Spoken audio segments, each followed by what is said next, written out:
বন্ধুরা, শুভ দুপুর। আপনাদেরকে অনেক অনেক শুভেচ্ছা শুভ দুপুরের।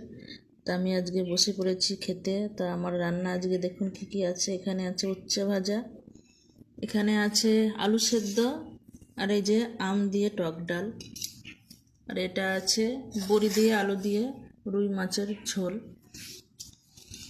তো আজকে হচ্ছে আমার এই রান্না। তো বন্ধুরা, ছোট ছেলে বাড়িতে আছে, কিন্তু কোথায় যে বসে আছে জানি না, এখনো বাড়ি আসেনি। অপেক্ষা করে করে আমি খেতে বসে গেছি।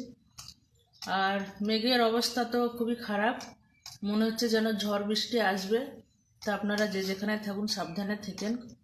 যাদের বিশেষ করে মাটির ঘর বা টিনের ঘর তারা একটু সাবধানে থেকেন। আমাদের অবশ্য পাকা ঘর, ভাড়া বাড়ি হলেও পাকা, একদিকে একটু নিশ্চিন্তি যে ঝড়ে অন্তত সহজে ভাঙবে না, ভূমিকম্প না হলে। তো যাই হোক বন্ধুরা, সবাই সাবধানে থাকবেন। শুভ দুপুর, সবাই ভালো থাকবেন। টাটা।